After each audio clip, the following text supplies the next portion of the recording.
Bob Nightingale, who was putting all of his eggs into the Bryce Harper to the Phillies basket, is now backing off a little bit. Now he's saying that it's the Giants and the Phillies that are in on Bryce Harper. We shall see. As you can see, I am clean shaven. I fucked up yesterday trying to trim my beard, so now I look hideous. Tony Del Grasso is here. I am Adrian Fedq. Put some fucking baby oil on my face. I look like I'm 23 years old. You do. You look like you did when I first met you. I look the same. I haven't gotten one day older. Exactly. You look younger, if anything. Yeah. That's why I need to keep the cheek fur at all times, because it gives me a couple of years. All right. So what the fuck is going on? Basically the same thing since Christmas time is what the fuck is going on, unfortunately. I don't know, man. I originally went into this thing thinking the Dodgers were, or the Giants were one of the top 3 teams for Harper, legitimately. Yeah. Then they supposedly showed no interest for 3 months, and now all of a sudden they're like, oh, there's this Bryce Harper guy out there. Let's kick the tires on him. Just seems fishy. I'm not saying there's not legitimate interest, because I do think there is somewhat legitimate interest on both sides. But I find it hard to believe that the players union is going to let Bryce Harper leave $150, $200 million on the table so he could take a short-term deal and play for the Giants for 3 years for $150. It wouldn't be the most ridiculous thing in the world, considering how everything's gone this offseason. Maybe Harper thinks hit free agency again at 29, be a new CBA by then, blah blah blah. Maybe he'll cash in even something even bigger. It's possible. Again, I just don't think it's likely. What I really think is going on is Boris is just using the Giants and the Padres to an extent to get either Rizzo or Klentak of the Phillies and Nationals to blink and up that offer to a price where Harper and Boris can't refuse. Yeah, there's a game of chicken going on. And obviously it appears that the market for Bryce Harper was clearly not as high as Scott Boras and Bryce Harper originally thought. So, yeah, they're doing everything in their power to try to increase the offer. They're trying to, it's like a girl playing hard to get, right? And like she's like making out with another dude. She's trying to fuck with your heart. She's trying to play with you. She's trying to tease you. But you know that you have her. The Phillies know that they have Bryce Harper. Is that what's going on here? I think so. I think the Phillies know that they have one of the two guys, and the other one obviously being Machado. And I think in some ways that's actually hurting them, because you kind of insinuated when we were off the air. They think they could get both, so they don't want to just blow Harper's deal out of the water, where then they say, oh, well, maybe we should give Machado a little blah, blah, blah, blah. So they're playing the game is what they're doing. Oh, yeah. Playing the game. Oh, yeah. There's a game. It's taking so long where, Padres, Giants, and all these other teams, it's not helping the cause. So I don't know. Say something. My mind is just racing. You can't get the thoughts out of your head. Well, I just think it's funny how, Bob Nightingale all of a sudden is kind of backtracking after he's been so bold for all these months. But, whatever. So the Giants just creeping out of nowhere. And then you had the Padres creeping out of nowhere. And then the odds came in from Vegas that were saying that the Phillies are all of a sudden the third, they had the third best odds to sign Harper. So I wonder if it's all right, you got the hard to get thing and the game of chicken going on. But is it also that maybe Bryce Harper just doesn't want to come to Philly? Is he just not crazy about Philadelphia? I unfortunately I do think that's a possibility. I do too. I think if Harper truly had his way, he'd be wearing Dodgers, Giants, or Yankees. I think those are probably his top 3 teams. Probably closely followed by Padres, Diamondbacks. He seems like he wants to be a West Coast guy, and the only East Coast team that he really truly has an interest in seems to be the Yankees. Grew up a Yankees fan, blah, blah, blah. With that said, if the Phillies offer him $100 million more than anyone else, he's going to sign with the Phillies. Yeah. That said, again, the Phillies are in a tough spot because, sure, they can do that, but would do they really want to go forward and do that and then essentially take themselves out of the Machado sweepstakes when in their minds they could give Harper just slightly more than what everyone else is offering him and then have the ability to possibly sign Machado as well and really turn this thing into a juggernaut. So there's a million different things going on right now, and unfortunately, it looks like this is going to last for another couple weeks, though, at least. Yeah, and speaking of that game of chicken, Joe Giglio of WIP, he was like, "Yo, Matt Klentak, you got to blink. You got to up the offer right now." And he goes, "I think they played it well so far, but there comes a point when you play this game of chicken where someone has to blink, and when you, oh well, somebody screwed this up typing. And when you, the rumors coming out of San Francisco, that's how it's spelled out there. You have the fact that spring training starts Wednesday for pitchers and catchers, and next week the full squad is there. At some point, the Phillies are going to have to either say this is our offer or they have to increase it." So WIP again, the editors over there are not the best. Yeah. You know, I kind of agree with them. Not kind of, I do agree with them. There's certainly a game of chicken going on. It's just, I lost my train of thought again. You can't think today. Bryce Harper's on your mind. You can't stop thinking about him. Did you give up anything for Bryce Harper, Lent? I haven't. I've been thinking about That's probably why he's not a Philly. It's all your fault, Tony. Maybe. You gotta give up something to get him. Have you? No. Actually, you know what? I did. I trimmed my beard. There you go. There you go. You have to be. That's what I gave up for Bryce Harper. Sounds good. I gave him my cheek fur. Yeah, he doesn't need any of that. Oh. So, ultimately, Bryce Harper, he's coming to Philly, do you think? I still think so, but I feel less confident than I did a few weeks ago. I'll say that. Yeah, I think the Phillies are like the only team on the table that's going to offer him, I think, that long-term deal that he wants. Yeah. But I don't know if he's crazy about Philly. Like, there's got to be a deal where, like, there's going to be, like, opt-out where he's going to want to get out. Oh, I think that no matter who he signs with, it's going to be a very interesting, very complicated deal with a lot of opt-outs, and just it's just going to be, I feel like, unique in the way it's set up. But also back to the game of chicken we were talking about. Yep. I think one of the things Giglio kind of insinuates there is, let's be honest, Boris is better than Klentak. Boris is the greatest of all time. I mean, Scott Boras, people don't realize, he is the LeBron James and Michael Jordan combined of sports agents. Like, he isn't going to blink first. He is going to get the money that he believes Harper deserves. So Klentak should, Giglio is right, Klentak should just give it to him. Like, you're not going to win in a game of chicken with Scott Boras. He'll go into March or April or May if he has to. He doesn't care. He's talking about a 10-year deal. What's a couple months on that 10-year deal? Like, he really doesn't give a shit. He'll drag this as long as he wants to. So, and that girl will drag it out as long as she wants to too. This is it's a game, baby. It's a game. Yes. What it is. It's a game of hard to get, man. And somebody's gonna blink. Then it's gonna happen. I hope it's fast because it's really screwing up the rest of the league. It's not just Machado. It's trickling on effect of all these guys. I mean, there's 30, 40 players out there that, like, legitimate players. Like, it's crazy what's going on right now. Yeah, that reminds me. I wanted to pull up Justin Verlander's tweet because I thought he said it perfectly. If I can find it here. Okay. So he says 100 or so free agents left unsigned. System is broken. They blame rebuilding, but that's BS. You're telling me you couldn't sign Bryce or Manny for 10 years and go from there. Seems like a good place to start a rebuild to me. 26 to 36 is a great performance window too.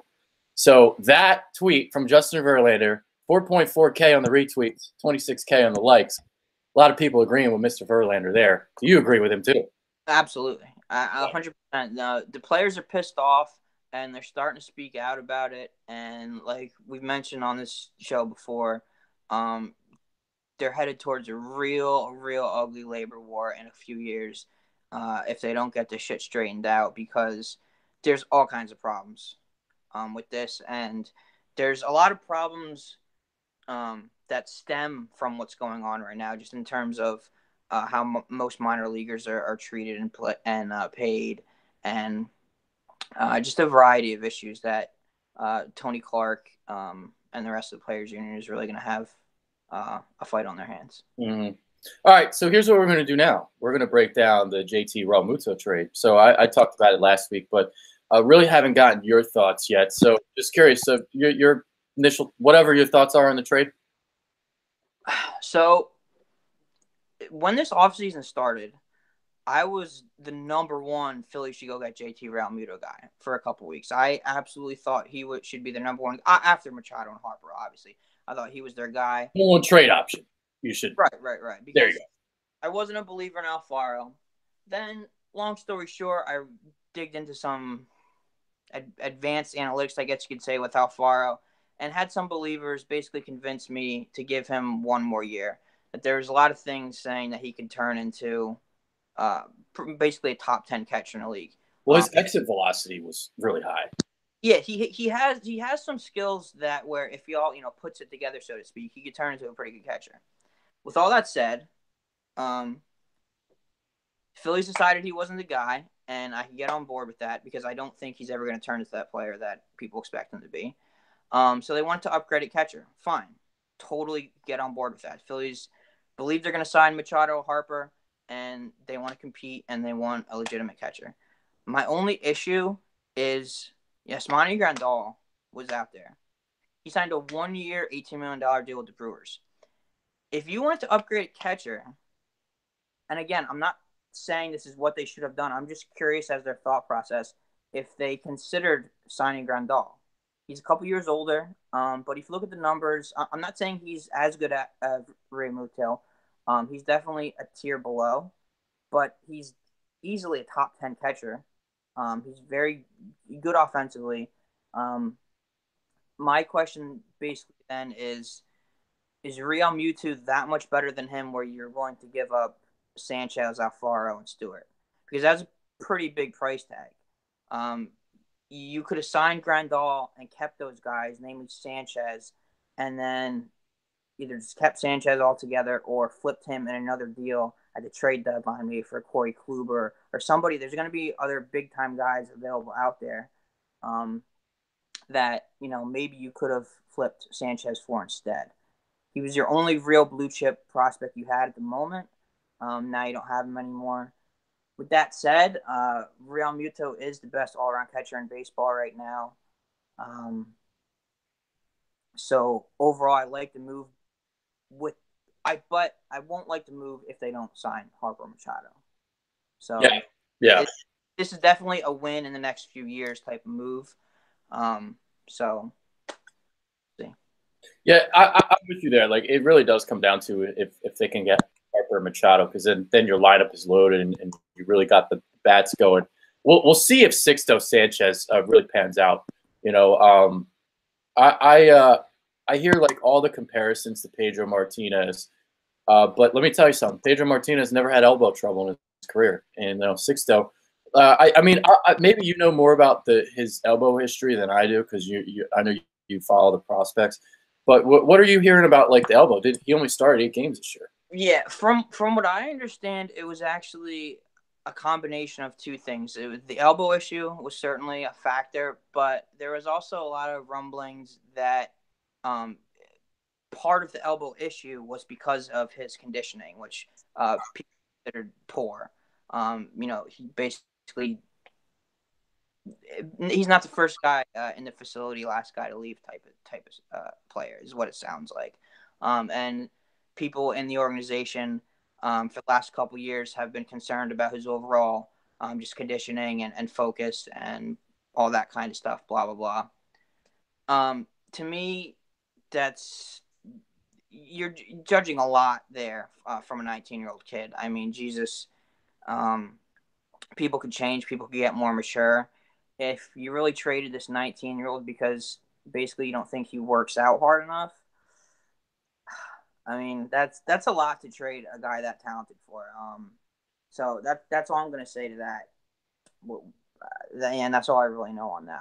The thing is like I read like I played a video from Pedro Martinez, and one of the things that he was saying is like these pitchers these days are not working on their like muscles in here in the elbow, because Pedro's like, yo, listen, I never worked out. I didn't work out my chest. I didn't do this. All I worked out were my pitching muscles, and I never had elbow trouble. And he's talking about how all these kids now, their elbows are sticking out. They're more Tommy John surgeries than ever. So that was kind of my thought process. Like, why are they getting rid? Like, why are they so okay with just getting rid of Sixto Sanchez? Maybe they feel like he's going to have an elbow history, because there's already it there. He's only 19, 20 years old, and if it's not going to get any better, if he's not going to want to work on his conditioning and get those muscles better, he's going to have Tommy John surgery. Yeah. And on top of it, I also think because of the Phillies' belief of signing one of those big-time guys, that they're clearly in a win-now mode. And because of the setback Sanchez had last year, I mean, pretty much last year was almost a wash season for him. He's probably more like 2 years away still, at least. Yes. So in their mind, if they think they could compete for World Series, this year, next year, after, getting a guy like Realmuto is more valuable than not having a fully developed Sanchez for another few. Yep. I'm curious to see how Realmuto does at Citizens Bank Park. Obviously, I'm sure you know about the home and away splits, and I'm going to show it to everybody else. So on the road in 280 games, we got a slash line here of 309 on the batting average, 356 on the on base, and a 492 on the slugging, 848 OPS. And then at home in Marlins Park, one of the toughest places to hit in all of Major League Baseball, 245 on the batting average, 294 on the on base, 84 on the slugging, 678 on the OPS. So as you can see, those away splits are so much better. So like when you like look at his stats don't look that great, but like all of a sudden you're going to put him in Citizens Bank Park, he's going to hit 30 plus homers, and all of a sudden those stats look fantastic. Yeah, absolutely.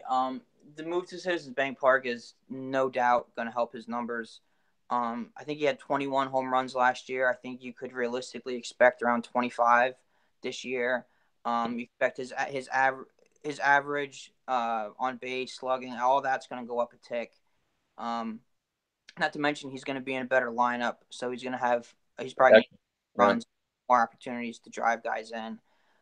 Yeah, absolutely. His overall numbers are going to look better. And let's also not forget he's still right in the middle of his prime. I think he'll play this season at 28.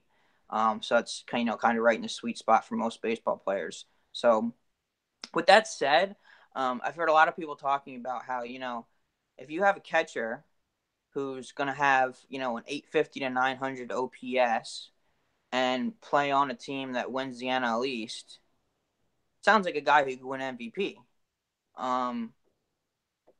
I don't know. I've heard a lot of that talk over the last few days on the radio. I will say that if Realmuto does, I think you got to stop listening to the radio. Well, what I'm saying is, if you have a catcher that puts up those kind of offensive numbers, that he is projected to put up in Citizens Bank Park, if the Phillies win, he is going to be in the MVP conversation. Yeah. Let's see. I guess the other question is, and other thoughts about Realmuto, it's like we say he's the best catcher in the game, but how great are the catchers right now? Yeah. Now, with that said, I'm going to completely contradict myself from my last statement about him being an MVP candidate. No, you're right. He's the best catcher. He's the best overall catcher in baseball right now. But with that said, I mean, I totally expect Gary Sanchez to hit better than him next year. I mean, even a guy like Buster Posey, if he comes back healthy, he could put up another decent year. He's the best catcher in a weak group of catchers. I mean, to be fair, there's really only a handful of catchers in the big leagues that could hit at all. And there's really only a handful of catchers in the big leagues that are decent defensively too.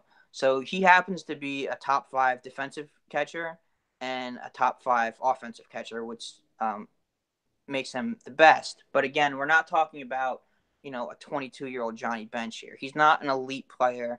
He's not a Hall of Fame player. And when I say he could win MVP, again, I'm only saying that because if a catcher puts up those kind of numbers on a winning team, people tend to look at that kind of thing. I'm not saying he's going to have a 10-WAR season or anything like that. But, realistically, a 4 or 5-WAR season is what you could expect from him. Yeah. Aaron Nola. No. Oh, yeah, I love that deal. So 4 for 45 it was, I think? Yeah, and I think there's a fifth-year option to make it 53 or something like that. Yeah. So obviously, great news there, having Aaron Nola in tow for 5 more years. Yeah, absolutely. This is certainly a team-friendly deal. I mean, even if he takes it down a notch from what he did last year, he's still a very, very, very good pitcher. And you'd think he's only going to get better. He's right in the prime of his career again. So to get an ace caliber pitcher at this price for the next few years is kind of unbelievable. Yep. So, all right. Trying to see what else we got. I mean, I'm not expecting any like setbacks with Aaron Nola. I'm expecting him to dominate again. I think his control's so damn good and his stuff's so damn good. I mean, I'm not expecting like a Cole Hamels 2008 to 2009 / type dip. I think he's going to keep dealing. Yeah, I think the only real concern about Nola is him staying healthy. I mean, he had some injury concerns earlier in his career. As long as they don't creep up, he's a top 10 pitcher in the bigs. Yeah. All right, I guess this is where we'll do final thoughts. Unless you got anything else you want to get into? No, not really. Okay. All right.